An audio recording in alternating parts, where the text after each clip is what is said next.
네, 안녕하세요. 아는 내과TV의 내과 전문의 유두현입니다. 오늘은 9번째 주제, 고혈압 복합제는 언제 쓸까라는 주제로 찾아뵙게 됐는데 강의 진행해 보도록 하겠습니다. 고혈압 복합제 얼마나 처방하고 있는지 살펴볼게요. 일단은 이전에 우리가 이 자료를 보여봤던 기억이 있으실 거예요. 그래서 일제요법이 워낙에는 2010년 기준으로 봤을 때 단일제제가 더 대세였지만 그 이후로는 오히려 복합요법, 특히나 이제요법을 사용하는 비율이 43%, 3제 이상이 16% 정도로 점점 늘어갔다가 최근엔 단일제제보다 오히려 더 많이 쓰고 있다는 것을 확인해 볼 수가 있어요. 언제 쓰는지 좀 궁금해 하실 수 있어서 진료 지침을 좀 가져와 봤는데, 이제요법은 일단은 2기 고혈압이나 고위험군 혹은 1기 고혈압 이런 혈압 고혈압의 심한 정도에 따라서 심하면 일단 바로 이제로 가라, 심하지 않으면 일단 단일약으로 시작을 해라 라고 권고하고 있고, 아니면 단일약을 쓰다가 혈압 조절이 안 되면 그때서야 이렇게 옮겨봐라, 이제요법으로 올라가라 라고 권고하고 있어서 이 두 가지를 생각하실 수 있겠고요. 일본의 경우를 살펴보면 일본도 우리나라랑 비슷해요. 1기 고혈압이나 크게 문제 없는 고혈압은 일단 단일 제제로 시작하고, 만약에 혈압이 되게 높고 고위험군에 해당할 경우에는 복합제로 바로 시작해 볼 수도 있다.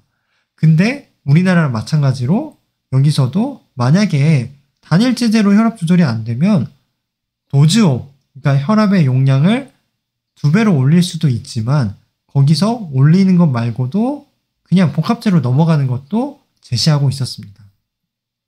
유럽을 살펴볼게요.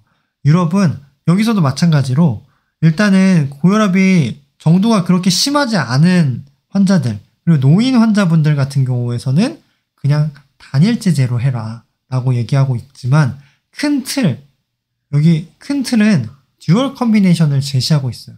그래서 ACE 인히비터 ARB를 기본적으로 처방한 상태에서 CCB나 이뇨제를 붙일 것을 권고하고 있었는데, 그 이유를 보니까 일단 CCB를 처방하면 여기 아테리는 늘어나지만 베인은 늘어나지가 않아서 이렇게 플루이드 리키지가 일어나서 붓게 돼요. 그래서 다리 부종 같은 것들이 지난 시간에 일어난다고 말씀드렸죠.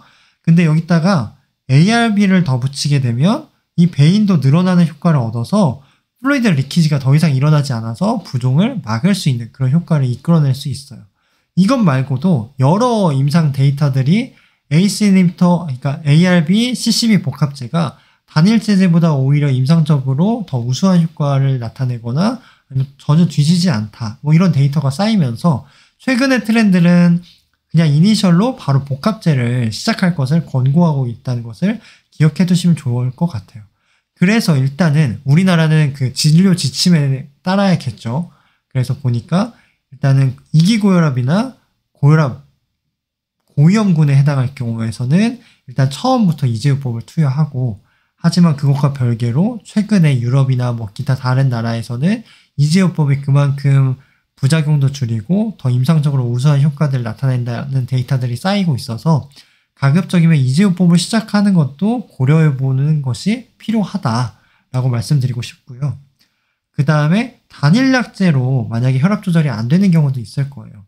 그러면 거기서 용량을 2배로 올리기보다는 바로 만약에 CCB 암로비디핀을 5ml를 썼어요. 그래서 5ml를 썼는데 여기서 10ml로 올라가는 게 아니라 여기서 5ml에 텔미살탄을 하나 더 붙인다든지 이런 식으로 복합제로 바꾸는 것들을 고려해보는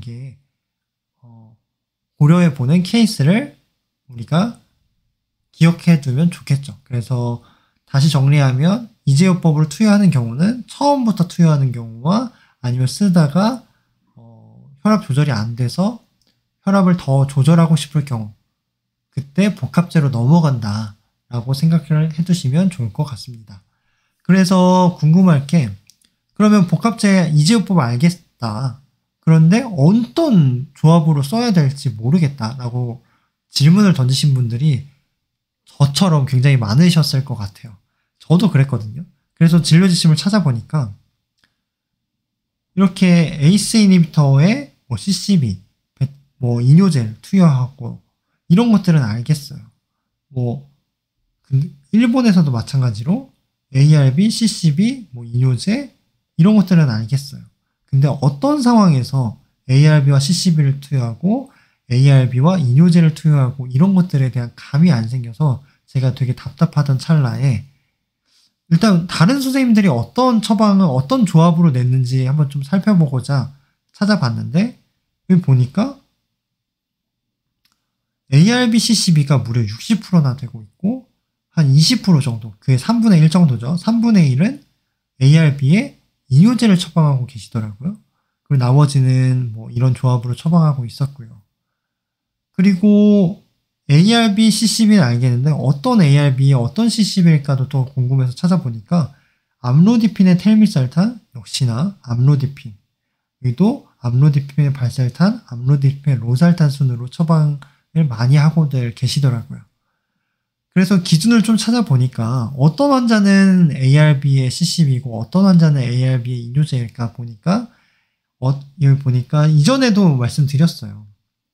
이 동맥경화 타입, 즉 스티프니스, 혈관이 뻣뻣한 딱딱한 그런 타입에서는 ARB에 CCB를 처방하고 만약에 조금 부종이 걱정되고 지금 딱 봤을 때 환자분을 봤을 때도 이미 부종이 있는 그런 환자다. 그러면 CCB보다는 이뇨제를 처방하는 것을 권고하고 있었습니다.